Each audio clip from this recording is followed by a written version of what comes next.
What is going on, guys? Welcome back to another video, and today we are going to be talking about, it's my reaction to the trade that just went down. It was agreed upon yesterday. This is going to be recorded the day of. It was agreed upon yesterday that the Mariners are sending Edwin, Diaz, and Cano and $20 million to the New York Mets for Jay Bruce, Anthony Schwarzak, and then Jared Kelenic and Justin Dunn, and then also a reliever named Bautista is his last name. He was just a throw-in. So yeah, that just happened. So it's a very interesting thing, the process. Losing Diaz is, obviously it was going to happen. As a fan, it hurts to lose him. He had so much talent. We get to watch him grow in our own system for once. And we had to trade him away. Well, we were going to trade him away. We could have probably gotten more if we did it in a separate trade. But we also lose Cano's massive contract. We don't have to pay all of it. And we don't have to have him until he's 41. So that is a plus. Very huge plus. And I loved Cano, obviously. He put up some great years for us. Fortunately, couldn't make the playoffs with him. And Nelson Cruz, obviously, too. But he had to go. It doesn't really hurt at all. He was just a free agent signing, so it doesn't, well, it obviously hurts a tiny bit, but not much. And then we're getting back Jay Bruce and Anthony Schwarzak, too, which is around, like, 36 million back to us. And we're sending 20 million. So, I thought they were going to send way more money, which is why I kind of quoted this on Twitter yesterday, saying lol, when they said they're going to only send 20 million. So because I thought they were going to send 60 million or 40 million. So I was happy with that. I thought that was funny that the Mets didn't get more. And then I somehow thought, I thought that the Mets would still be paying 100 million. They're only going to be paying 64 million, actually.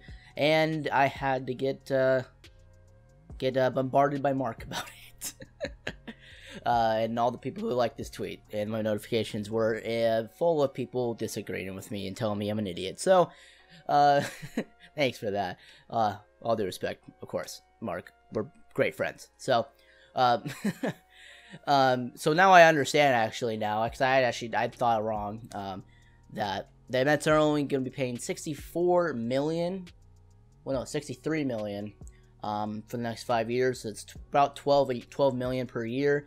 And then the Mariners are going to be saving 64 million. So just over half of his contract, which is still a win for us, because I think they were, they were probably, I think everyone thought they were going to be doing is 40 or 60 million, somewhere in between there, but they're only saving 20 million. So they're saving even more than what they could have saved, what could have not saved. So it's also a good win for the Mariners in that part. They're only paying half of his contract. They're only going to have to pay half of his contract. The Mets have to pay half as well. So it's basically split there. The Mariners get Jared Kelenic, who is a #1 draft pick. Well, the #1 pick for the 2018 draft for the Mets, their first pick. He wasn't the #1 pick in the 18 draft, sorry. I forgot what pick he was. Whatever pick, it was the Mets' first round pick. Let's just say that, alright? Now, I don't want to say anything wrong like I did last time in the Justice Sheffield trade and get bombarded in the comment section, even though I acknowledged it later on. Anyways, he has a lot of potential. He's 19 years old. He's their #3 prospect. And there's been reports and scouts saying he has a Griffey-like swing, not in, like, there's not going to be a swing like Griffey for a long time, but just how smooth his swing is, how he falls through the ball, makes contact. His arm is really good. There's rumors, well, not rumors, the scouts did say he might have to switch to right field later on in his career, but he has the speed and all that for a center fielder, so hopefully he can develop really, really well. I know there's a bunch of Met fans I follow on Twitter, or I've seen retweet stuff on Twitter, saying that they really hated the fact that Kelenic was in the deal, because they're all thinking he was going to be a future All-Star. So I really hope he does turn into a future All-Star. That would be really, really great for the rebuild. And then Justin Dunn is the #4 prospect for the Mets. He had a down year last year, but he does look to be he looks like more of a 4 or 5 starter, maybe even 3, but he's not a bad pitcher. Hopefully he can develop well as well. And then we got Bautista, who will just be probably just a throw-in in the bullpen for, you know, the next year or two, or not, whatnot. So, actually, let me see what I think Dunn and Kelenic are both 100 prospects, so let me just check that to confirm.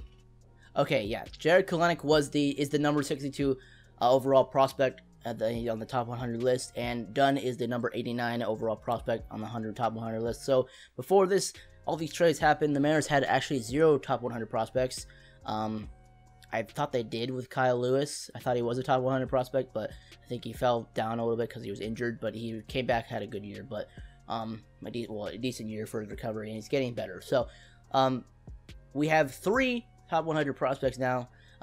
Number 31 being Justice Sheffield, 62 being Jared Kelenic, and 89 being Justin Dunn. So that is looking very well for us, very good for us. I believe Kelenic will be probably the number 2 overall prospect in our system. Probably, I'm not sure where Dunn will be. He'll definitely be top 5. But well, I don't know about definite. Well, yeah, actually, definitely. It might be 1, 2, 3. With Evan White being 4, since they're all Justice Sheffield, Kelenic, and Dunn are all top 100 prospects. So our system is getting better with all these trades. I believe Segura is going to go next, which it's either the Phillies or the Padres, maybe even the Cubs. Who knows? I'll probably talk about it in a rumor video coming up next week. And yeah, what I believe they're going to do, the Mariners are going to do. Jerry Dipoto is definitely not done in the process. He is still Friday morning. He still said that the plan is to build around 2020 and 2021, which, again, I'm not sure how they're going to do that, but it'd be interesting to see if he does stick to that. Haniger could definitely still be in his prime during that time, so who knows if he's going to keep Haniger or trade him. But I just bought a Haniger jersey, so I really hope he stays. Okay, enough fake crying. That was terrible. I should totally not be an actor. But I hope they don't keep Haniger. Keep Haniger. He's my favorite player in the league. So, it'd be cool if if they don't trade him, I'll be really sad. But I'll still be following Haniger and all that. I guess you could call me Mitch Haniger stan. If you haven't seen this video, I'll play it right now. After I'm done finishing the sentence, but it's a video of thanks to Shelfie, a video of Mitch Haniger talking to me. So let's play it right now. What's up, Taylor? It's Mitch. Hope you're doing well. We're out here playing hard for you, man. So yeah, that happened. So I love Mitch Haniger. I really hope he stays. He'll be, one of the, if they do keep him, he's 26, 27. He'd been in his prime during the time they want to rebuild. They could get they could get a really boatload of prospects from him. So it could be beneficial if we do trade him. But if Dipoto can't pull it off and get just enough prospects, from every other trade, like Segura, maybe Seager at the All-Star break next year, D. Gordon, or at the trade deadline, D. Gordon too, maybe even Healy, who knows? But even Mike Leake and all that. So who knows? I think it'd be cool because he'd have some veteran presence to be around the young core when it happens. But there's also good reasonings for him to go as well. So I just hope he stays. But it'd be good if he does leave too. So who knows? That is basically my thoughts on the trade. I think it's an even 50-50 trade. The Mets are in win now mode. They're not done this offseason. They're going to go after another reliever too, like David Robertson, to complement Diaz in their bullpen. Another bat, obviously, maybe even 2 relievers. So the Mets are in win now mode. I hope the Mets, Diaz and Cano win a World Series with the Mets. I want to see Diaz, of course, win the World Series. Cano's already won one, so it doesn't really matter for him. But I want to see Diaz win one. He's an electric young player. I love him so much. I loved him on the Mariners. He was electric. He brought the spark plug to the club. And yeah, that's pretty much all I have to say for this video. I believe, actually, I don't know if I said this, actually. I believe Jay Bruce and Anthony Swarzak, either one of them is probably not going to be on the team before the season starts, for opening day. Or if one of them has a good year or both of them have a good year, they're probably going to be gone by the deadline. So, yeah. So, I believe it's a 50-50 trade. I think that it works well for both sides. The Mariners are rebuilding. They get two top prospects, and a throw-in reliever who could be good. You know, good trade piece if they perform well. And then Jay Bruce and Schwarzak could still probably, if they have good years, get traded to a contender for some low-level prospects and maybe one good prospect. Who knows? Again, the Mets are in win-now mode. So that is basically my opinion on it. If you're a Mets fan, let me know what you are feeling right now, if you're excited and all that. And then if you're a Mariners fan, let me know how you're feeling about the rebuild. I've seen Mets fans be angry about this trade, and I've seen Mariners fans be angry about this trade. There's, like, no in-between. It's all pretty much all over the place. So I don't really know. I like the trade for both sides. I think it benefits both sides pretty well. So, yeah, that's my opinion about it. Hope you guys did enjoy. And if you're an MLB fan, just in general, let me know what you think about the trade for both sides as well. So, if you liked the video, hit that like button down below. Subscribe if you are new.